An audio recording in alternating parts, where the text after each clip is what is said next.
Preamble, meaning and importance of the preamble. Examine the importance of the preamble of the Constitution and its relevance in interpreting the provisions of Constitution. Preamble of Constitution of India. Preamble of Constitution of India is important aspect of it as it sets out the main objectives which Constitution seeks to secure for the people. The Constitution makers gave to preamble the place of pride.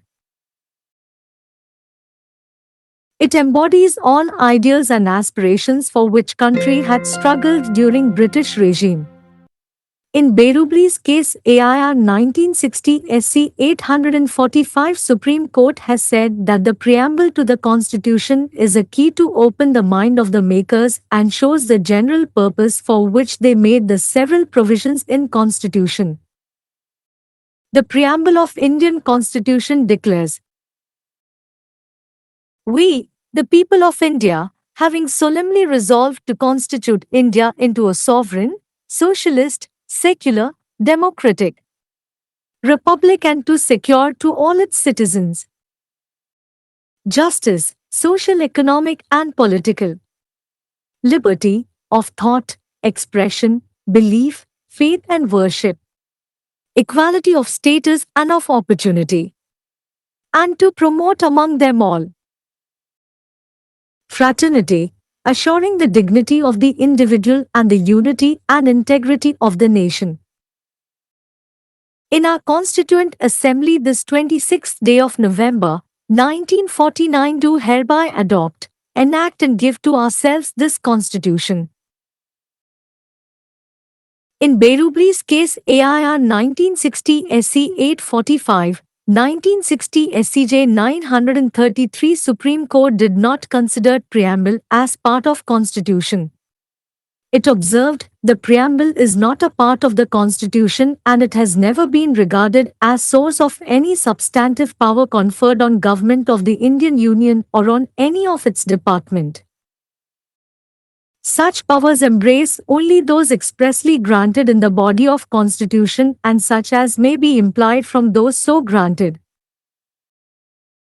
But in Keshwananda Bharti's case AIR 1973 SC 1461 Supreme Court rejected the above view and held that preamble is the part of Constitution. The then OBLE Chief Justice Sikri has observed in this case as follows: "It seems to me that the preamble of our Constitution is of extreme importance and the Constitution should be read and interpreted in the light of the grand and noble vision expressed in the preamble." In fact, the preamble was relied on in infusing implied limitations on the amending power of the Parliament under Article 368 of the Constitution. In this case, it was held that the basic elements of the preamble cannot be amended under Article 368. In S.R. Bommai v. Union of India, AIR 1994 SC 1918, Hobiali K. Ramaswamy J. has observed, the preamble of the Constitution is an integral part of the Constitution, democratic form of government, federal structure, integrity and unity of nation, secularism, socialism, social justice and judicial review are basic features of Constitution of India. The preamble of Constitution serves the following purposes as the matters of its importance. 1. It indicates the source from which the Constitution comes into existence, i.e. the people of India. 2. It contains the enacting clause which brings into force the Constitution. 3. It declares the rights and freedoms which the people of India intended to secure to all citizens and the basic structure of the government and the polity which was to be established. The objectives of the Constitution. The objectives of the Republic is to secure to its people justice, liberty and fraternity, the dignity of the individual and the unity and integrity of the nation. Although these expressions have not been precisely defined in the Constitution, but they are not mere platitudes, for they have been given contents by Part 3 and 4 of the Constitution dealing with fundamental rights and the directive principles of the state policy. In Keswanand Bharti's case, it has been held that the preamble is a part of the constitution and therefore it can be amended by parliament under its amending power under Article 368. However, the only limitation on the amending power of parliament is that it should not exercise its amending power so as to destroy the basic features in the preamble. In Research Center V, Union of India, AIR 1995 SC 922, Supreme Court observed, the preamble and Article 38 of the Constitution of India, the supreme law, envisions social justice as its arch to ensure life to be meaningful and livable with human dignity. The Constitution commands justice, liberty, equality and fraternity as supreme values to usher in egalitarian social, economic and political democracy. Social justice, equality and dignity of persons are cornerstones of social democracy. The concept, social justice, which the Constitution of India engrafted consists of diverse principles essential for the orderly growth and development of personality of every citizen. Social justice is thus an integral part of justice in generic sense. Justice is the genus, of which social justice is one of its species.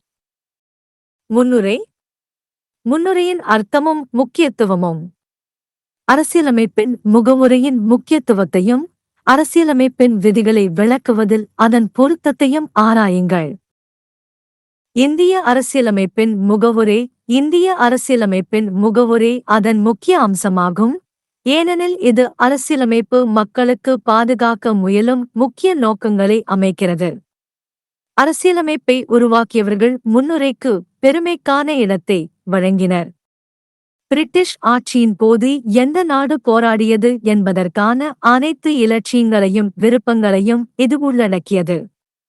பெருபாரியின் வழக்கில் AIR 1960 SC 845 அரசியலமைப்பின் முகவுரை உருவாக்கியவர்களின் மனதை திறக்க ஒரு திறவுகோல் என்றும், அரசியலமைப்பில் பல விதிகளை அவர்கள் உருவாக்கிய பொதுவான நோக்கத்தை காட்டுகிறது என்றும் உச்சநீதிமன்றம் கூறியுள்ளது.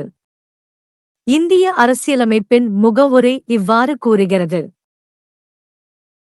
இந்திய மக்களாகிய நாங்கள் இந்தியாவை ஒரு இறையாண்மை கொண்ட, சோசலிச, மதச்சார்பற்ற, ஜனநாயக குடியரசாக மாற்றவும், அதன் அனைத்து குடிமக்களுக்கும் பின்வருவனவற்றை பாதுகாக்கவும் உறுதி பூண்டுள்ளோம்.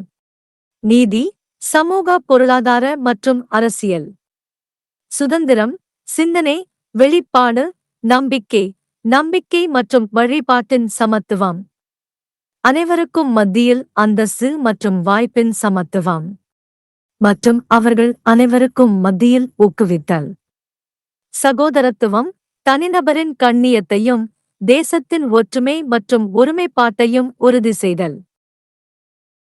நவம்பர் 1949 இன் 26வது நாளில் நமது அரசியலமைப்பு சபையில் இந்த அரசியலமைப்பை இதன் மூலம் ஏற்றுக்கொண்டு, இயற்றி, எங்களுக்கு நாமே வழங்குகிறோம். பெருபாரியின் வழக்கில் AIR 1960 SC 845, 1960 SCJ 933 உச்சநீதிமன்றம் முகவுரையை அரசியலமைப்பின் ஒரு பகுதியாக கருதவில்லை. முகவுரை அரசியலமைப்பின் ஒரு பகுதி அல்ல, மேலும் அது இந்திய ஒன்றிய அரசாங்கத்திற்கோ அல்லது அதன் எந்தவொரு துறைக்கோ வழங்கப்பட்ட எந்தவொரு கணிசமான அதிகாரத்திற்கும் ஆதாரமாக ஒருபோதும் கருதப்படவில்லை. அத்தகைய அதிகாரங்கள் அரசியலமைப்பின் ஒரு பகுதியாக வெளிப்படையாக வழங்கப்பட்டவை மற்றும் அவ்வாறு வழங்கப்பட்டவற்றிலிருந்து மறைமுகமாக வழங்கப்படக்கூடியவை மட்டுமே அடங்கும். ஆனால் கேஷ்வானந்த பாரதியின் வழக்கு AIR 1973 SC 1461 இல் உச்சநீதிமன்றம் மேற்கண்ட கருத்தை நிராகரித்து, முகவுரை அரசியலமைப்பின் ஒரு பகுதி என்று கூறியது. அப்போதைய தலைமை நீதிபதி சிக்ரி இந்த வழக்கில் பின்வருமாறு குறிப்பிட்டார்: நமது அரசியலமைப்பின் முகவுரை மிகவும் முக்கியத்துவம் வாய்ந்தது என்று எனக்கு தோன்றுகிறது. மேலும் முகவுரையில் வெளிப்படுத்தப்பட்ட மகத்தான மற்றும் உன்னதமான பார்வையின் வெளிச்சத்தில் அரசியலமைப்பை படித்து விளக்க வேண்டும். உண்மையில் அரசியலமைப்பின் 368வது பிரிவின் கீழ் பாராளுமன்றத்தின் திருத்த அதிகாரத்தில் மறைமுகமான வரம்புகளை ஏற்படுத்துவதில் முகவுரை நம்பியிருந்தது. இந்த வழக்கில் முகவுரையின் அடிப்படை கூறுகளை பிரிவு 368 இன் கீழ் திருத்த முடியாது என்று தீர்ப்பளிக்கப்பட்டது. எஸ். சுதார். பொம்மை எதிர் இந்திய ஒன்றியம் ஏஐஆர் 1994 SC 1918 இல் மாண்புமிகு கே. ராமசாமி ஜே. கவனித்தார். அரசியலமைப்பின் முகவுரை அரசியலமைப்பின் ஒருங்கிணைந்த பகுதியாகும். ஜனநாயக அரசாங்க வடிவம், கூட்டாட்சி அமைப்பு, தேசத்தின் ஒருமைப்பாடு மற்றும் ஒற்றுமை, மதச்சார்பின்மை, சோசலிசம், சமூக நீதி மற்றும் நீதித்துறை மறுஆய்வு ஆகியவை இந்திய அரசியலமைப்பின் அடிப்படை அம்சங்களாகும். அரசியலமைப்பின் முகவுரை அதன் முக்கியத்துவத்தின் விஷயங்களாக பின்வரும் நோக்கங்களுக்கு உதவுகிறது. 1. இது அரசியலமைப்பு உருவான மூலத்தை, அதாவது இந்திய மக்களை குறிக்கிறது. 2. இது அரசியலமைப்பை நடைமுறைக்கு கொண்டுவரும் சட்டப்பிரிவை கொண்டுள்ளது. 3. இந்திய மக்கள் அனைத்து குடிமக்களுக்கும் பாதுகாக்க விரும்பிய உரிமைகள் மற்றும் சுதந்திரங்களையும், நிறுவப்படவிருந்த அரசாங்கத்தின் அடிப்படை அமைப்பையும், அரசியல் அமைப்பின் அடிப்படை அமைப்பையும் இது அறிவிக்கிறது. அரசியலமைப்பின் நோக்கங்கள். குடியரசின் நோக்கங்கள் அதன் மக்களுக்கு நீதி, சுதந்திரம் மற்றும் சகோதரத்துவம், தனிநபரின் கண்ணியம் மற்றும் தேசத்தின் ஒற்றுமை மற்றும் ஒருமைப்பாடு ஆகியவற்றை பாதுகாப்பதாகும். இந்த வெளிப்பாடுகள் அரசியலமைப்பில் துல்லியமாக வரையறுக்கப்படவில்லை என்றாலும், அவை வெறும் வெற்று வார்த்தைகள் அல்ல, ஏனெனில் அவை அடிப்படை உரிமைகள் மற்றும் மாநில கொள்கையின் வழிகாட்டுதல் கொள்கைகளை கையாளும் அரசியலமைப்பின் பகுதி 3 மற்றும் 4 ஆல் உள்ளடக்கப்பட்டுள்ளன. கேஸ்வானந்த் பாரதியின் வழக்கில் முகவுரை அரசியலமைப்பின் ஒரு பகுதி என்றும், எனவே அதை 368வது பிரிவின் கீழ் அதன் திருத்த அதிகாரத்தின் கீழ் பாராளுமன்றத்தால் திருத்த முடியும் என்றும் கூறப்பட்டுள்ளது. இருப்பினும், நாடாளுமன்றத்தின் திருத்த அதிகாரத்தின் ஒரே வரம்பு என்னவென்றால், முகவுரையில் உள்ள அடிப்படை அம்சங்களை அழிக்கும் வகையில் அதன் திருத்த அதிகாரத்தை பயன்படுத்தக்கூடாது. ஆராய்ச்சி மையம் எதிர் இந்திய ஒன்றியம் ஏஐஆர் 1995 SC 922 உச்சநீதிமன்றம் இவ்வாறு குறிப்பிட்டது. இந்திய அரசியலமைப்பின் முகவுரை மற்றும் பிரிவு 38 உச்ச சட்டம், வாழ்க்கை அர்த்தமுள்ளதாகவும் மனித கண்ணியத்துடன் வாழக்கூடியதாகவும் இருப்பதை உறுதி செய்வதற்கான ஒரு வளைவாக சமூக நீதியை கருதுகிறது. சமத்துவ சமூக, பொருளாதார மற்றும் அரசியல் ஜனநாயகத்தை ஏற்படுத்துவதற்கு அரசியலமைப்பு நீதி, சுதந்திரம், சமத்துவம் மற்றும் சகோதரத்துவத்தை உச்ச மதிப்புகளாக கட்டளையிடுகிறது. சமூக நீதி, சமத்துவம் மற்றும் நபர்களின் கண்ணியம் ஆகியவை சமூக ஜனநாயகத்தின் மூலக்கற்கள். இந்திய அரசியலமைப்பில் பொறிக்கப்பட்ட சமூக நீதி என்ற கருத்து ஒவ்வொரு குடிமகனின் ஆளுமையின் ஒழுங்கான வளர்ச்சி மற்றும் வளர்ச்சிக்கு அவசியமான பல்வேறு கொள்கைகளை கொண்டுள்ளது. சமூக நீதி என்பது பொதுவான அர்த்தத்தில் நீதியின் ஒருங்கிணைந்த பகுதியாகும். நீதி என்பது சமூக நீதி அதன் இனங்களில் ஒன்றாகும். प्रस्तावना। प्रस्तावना का अर्थ और महत्व। संविधान की प्रस्तावना के महत्व और संविधान के प्रावधानों की व्याख्या में इसकी प्रासंगिकता की जांच करें। भारत के संविधान की प्रस्तावना। भारत के संविधान की प्रस्तावना इसका महत्वपूर्ण पहलू है क्योंकि इसमें उन मुख्य उद्देश्यों को बताया गया है जिन्हें संविधान लोगों के लिए सुरक्षित करना चाहता है। संविधान निर्माताओं ने प्रस्तावना को गर्व का स्थान दिया। इसमें वे सभी आदर्श और आकांक्षाएं समाहित हैं जिनके लिए देश ने ब्रिटिश शासन के दौरान संघर्ष किया था।